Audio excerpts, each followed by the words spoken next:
berikut adalah video tentang aktivitas mikroba fitohormon. Apa yang melatar belakangi uji ini dilakukan? Kesehatan tanaman ditentukan oleh kesuburan tanahnya dan sebaliknya. Dalam tanah terdapat jutaan mikroba yang berperan penting bagi lahan pertanian karena dapat membantu pertumbuhan dan produktivitas tanaman budidaya. Mikroba dapat menghasilkan beberapa senyawa sehingga dapat meningkatkan produktivitas tanaman budidaya. Salah satu solusi yang dilakukan yaitu pemberian PGR. Metode seleksi dan penentuan potensi isolat mikroba sebagai agen PGR akan dilakukan pada praktikum ini. Dengan mengetahui aktivitas isolat bakteri tersebut, metode pemanfaatannya yang tepat dapat ditentukan untuk meningkatkan produktivitas pertanian. Nah, tujuan dari modul aktivitas fitohormon ini ada 4. Yang pertama, menentukan keberadaan bakteri yang dapat melakukan fosfor pada sampel tanah subur, tanah tandus, dan kompos. Yang kedua, menentukan kemampuan fiksasi nitrogen bakteri pada tanah subur, tanah rhizosfer, dan bakteri Azotobacter, Azospirillum, dan Pseudomonas. Nah, yang ketiga, menentukan kemampuan bakteri yang dapat produksi IAA pada sampel tanah rhizosfer, tanah cengkeh, dan tanah mangrove. Nah, yang keempat, menentukan produksi fitohormon oleh bakteri di tanah subur, kompos, dan bakteri Azotobacter. Nah, dari tujuan yang telah disebutkan, ditentukan hipotesis hasil pengamatan sebagai berikut, yaitu pertama, teramati keberadaan bakteri yang dapat melarutkan fosfor pada sampel tanah subur, tanah tandus, dan kompos dari holozon yang terbentuk. Yang kedua, teramati kemampuan fiksasi nitrogen bakteri pada tanah subur, tanah rhizosfer, dan bakteri Azotobacter, Azospirillum, dan Pseudomonas yang membentuk amonium. Yang ketiga, teramati kemampuan bakteri yang dapat memproduksi IAA pada sampel tanah rhizosfer apel, tanah rhizosfer cengkeh, dan tanah rhizosfer mangrove. Dan yang keempat, teramati produksi fitohormon oleh bakteri di tanah subur, kompos, dan bakteri Azotobacter pada tinggi tanaman. Nah, oleh karena itu, kita melakukan 4 uji, yaitu uji mikroba insolubilisasi fosforus, uji fiksasi nitrogen, uji IAA, dan juga uji fitohormon. Cara kerja dari uji mikroba pensolubilisasi fosforus adalah pertama, disiapkan area kerja aseptik, lalu dibagi cawan petri menjadi 2 bagian. Setelah itu diambil 1 us kultur mikroba dalam NB yang dilarutkan dalam NaCl dengan pengenceran 10⁻⁻⁻⁰. Setelah itu diinokulasikan secara gores lurus pada cawan petri berisi medium Pikovskaya untuk setiap bagian. Setelah diinokulasikan, lalu diinkubasikan selama 48-72 jam. Dan terakhir diamati dan diukur PSI-nya atau Phosphate Solubilization Index-nya. Rumus dari PSI tersebut dapat dilihat pada bawah ini. Uji fiksasi nitrogen dilakukan di area kerja aseptik dengan cara pertama diinokulasikan mikroba ke dalam medium mannitol-free nitrogen berisi bromothymol blue. Kemudian diinkubasi pada suhu ruang selama 48-72 jam. Hasil positif uji fiksasi nitrogen ditandai dengan perubahan warna medium dan adanya pelikel tebal menjadi biru. Uji IAA dilakukan dengan cara pertama ditumbuhkannya mikroba dalam medium NB hingga konsentrasi 10⁻8 sel per mili. Kemudian dimasukkan 3 mili mikroba ke dalam 30 mili medium NB dengan triptofan sebanyak 100 ppm dalam Erlenmeyer 100 mili. Kemudian Erlenmeyer ditutupi dengan aluminium foil dan diinkubasi dalam ruangan gelap selama 72 jam. Setiap 24 jam, diuji 3 mili kultur dengan disentrifugasi 10.000 G-force selama 10 menit pada suhu 15-28 Celcius. Kemudian diambil 1 mili supernatan lalu dicampurkan dengan 1,5 mili reagen Salkovsky.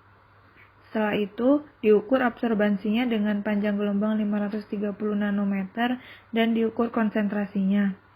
Jika hasil berwarna merah, maka menunjukkan keberadaan IAA. Fitohormon merupakan hormon tumbuhan yang disintetis untuk pertumbuhan dan perkembangannya. Untuk itu, perlu nih dilakukan uji untuk melihatnya. Nah, cara pertama adalah pastikan daerah pengujian kita steril ya. Setelah itu, kita masukkan nih 1-2 kapas steril ke dalam wadah pengamatan kita. Setelahnya kita ambil bagian tanaman, yaitu kecambahnya. Tapi kita ukur dulu nih panjang akarnya berapa. Setelah itu kita tanam deh pada wadah pengamatan kita. Nah, kemudian jangan lupa basahi akarnya dengan aqua steril ya. Lalu dimasukkan kultur bakterinya sebanyak 0,1 ml dari medium NB. Nah, setelah itu tinggal dirawat deh selama 1 minggu dan diamatin setiap hari pertumbuhannya.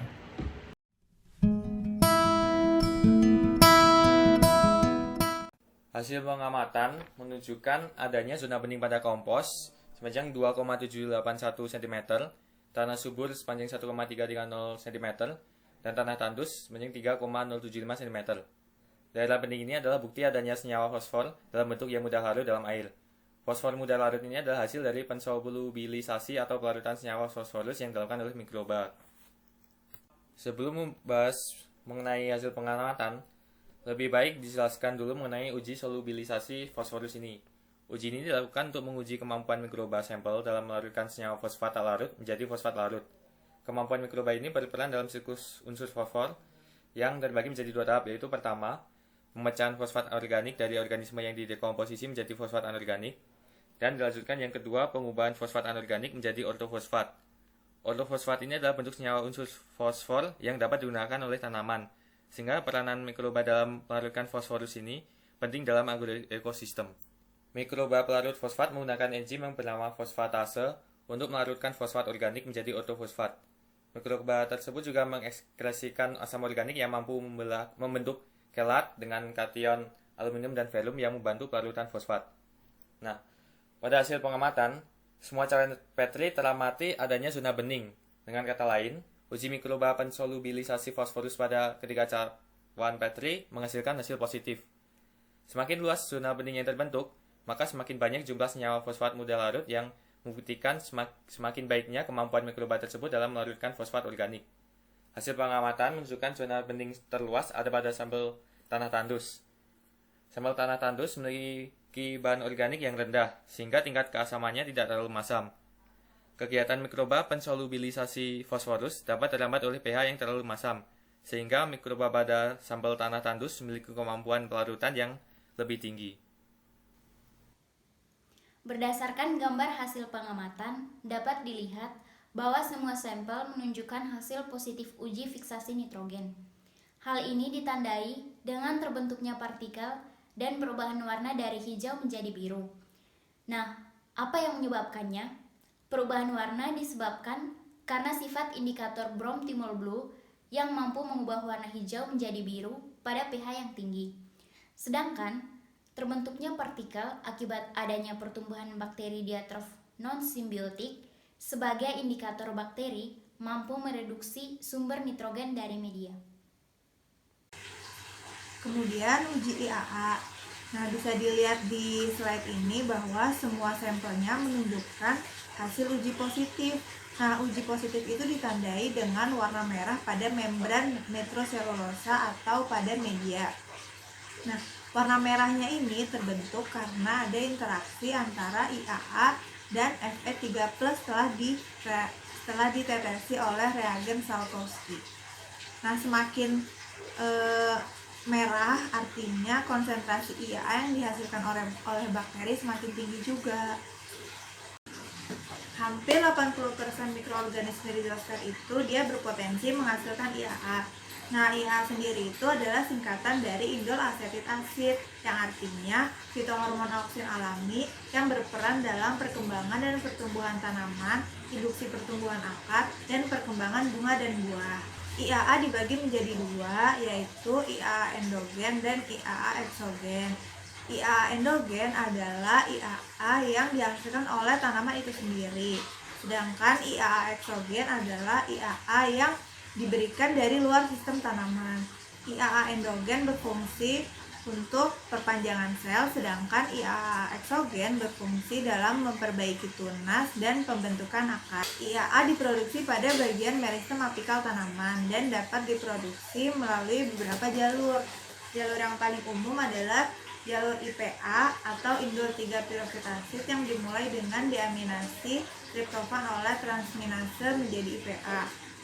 Lalu dikarboksilasi IPA menjadi IAID atau indol 3-asetaldehid, dan terakhir oksidasi IAID menjadi IAA oleh enzim dehidrogenase. Nah, jalur lainnya yaitu jalur IAM dan jalur PAM. Jalur IAM adalah jalur terbaik dari bakteri. Jalur ini terbagi dari 2 tahap, yaitu Triptofan dikonversi menjadi IAM oleh enzim IAAN, kemudian dienkod oleh gen IAAN, dan tahap kedua adalah konversi IAM menjadi IAA oleh bantuan enzim IAM hidrolase atau IAAH, kemudian dienkod oleh gen IAAH. Nah, dari cara kerja tersebut, kita mendapatkan hasil sebagai berikut. Ada 3 perlakuan, yaitu tanah subur, tanah kompos, dan juga pemberian inokulan Azotobacter sp. Untuk tanah subur, pada tanaman jagung menghasilkan tinggi sekitar 54,4 cm. Kemudian pada tanah kompos setinggi 72,5 cm. Sedangkan pemberian inokulan Azotobacter sp memberikan tinggi sekitar 93 cm. Sehingga perlakuan terbaik adalah pemberian Azotobacter dengan hasil tanaman jagung paling tinggi. Secara singkat, fitohormon merupakan zat yang berperan sebagai perangsang pertumbuhan dan pengatur proses fisiologi tanaman. Nah, makanya fitohormon itu penting banget buat tanaman. Termasuk auksin dalam bentuk IAA, Thais dan Zeiger 2002. Dalam Wahyuni et al. 2016 menyatakan, proses pertumbuhan tanaman atau pertambahan tinggi terjadi ketika hormon IAA meningkatkan sintetis enzim yang menyebabkan ion H+ dipompa keluar dari sitoplasma, sehingga pH sitoplasma menjadi asam. Thais dan Zeiger 2002. Dalam Wahyuni et al. 2016 menambahkan, kondisi asam di sitoplasma menyebabkan enzim yang berperan memotong ikatan antara dinding sel menjadi aktif. Tambahkan juga nih oleh Wijayati et al. 2005 bahwa kondisi pH asam akan mengaktifkan enzim-enzim pemutus ikatan polisakarida seperti glukonase yang menghidrolisis rantai utama hemiselulosa, enzim transglikosidase yang memotong dan menggabungkan selulase, dan enzim pektinase yang menghidrolisis rantai utama menyusun pektin. Proses hidrolisis tersebut menyebabkan dinding sel menjadi longgar sehingga air masuk ke dalam sel dan tekanan turgor meningkat. Meningkatnya tekanan ini menyebabkan sel mengembang sehingga terjadi pemanjangan sel. Proses pemanjangan dinding sel diakhiri dengan proses pembentukan dinding sel yang baru dengan memanfaatkan enzim siloglucans endotransglikosilase yang berperan dalam pembentukan dinding sel. Beberapa hasil penelitian juga bilang nih, kalau fitohormon banyak diproduksi oleh Enterobacter, Pseudomonas, Azospirillum, dan Azotobacter. Isolat Azotobacter menghasilkan zat pengatur tumbuh, seperti IAA yang dapat meningkatkan perkembangan dan pembelahan sel tanaman, yang ditandai dengan kenaikan tinggi tanaman dan bobot biomasa basah yang berbeda nyata dengan kontrol negatif dan kontrol positifnya. Nah, kalau kompos yang diolah dari limbah pertanian secara aerobik yang telah masak, mengandung berbagai nutrisi penting yang dibutuhkan tanaman. Jadi harus pakai kompos dong. Enggak kok, mikroba tanah subur juga ternyata berpotensi sebagai bahan aktif pOH, terutama kelompok mikroba yang hidup daerah perakaran. Plant Growth Promoter Rhizobacteria atau PGPR ini dapat meningkatkan pertumbuhan tanaman dibagi dalam 3 kategori, yaitu perangsang pertumbuhan atau biostimulan, sebagai penyedia hara dengan menambah N2, dan melarutkan hara fosfor yang terikat di dalam tanah seperti Azotobacter. Sehingga dari hasil pengamatan yang tadi kita bahas, tanah dengan inokulan Azotobacter sp menunjukkan persentase kenaikan tinggi tanaman paling tinggi dan juga dengan biomasa tanaman jagung dibandingkan perlakuan yang lain.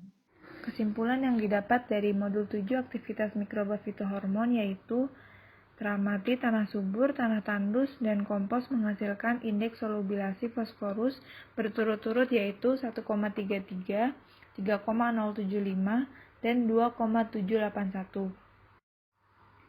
Kedua, teramati bakteri pada tanah subur, tanah rhizosfer, dan bakteri Azotobacter, Azospirillum, dan Pseudomonas positif dapat melakukan fiksasi nitrogen. Ketiga, teramati bakteri pada tanah rhizosfer apel, tanah rhizosfer cengkeh, dan tanah rhizosfer mangrove positif dapat menghasilkan hormon IAA. Keempat, teramati tinggi tanaman akibat produksi fitohormon bakteri pada tanah subur, kompos, dan bakteri Azotobacter berturut-turut yaitu 54,50 cm, 72,50 cm, dan 93 cm. Sekian penjelasannya, terima kasih.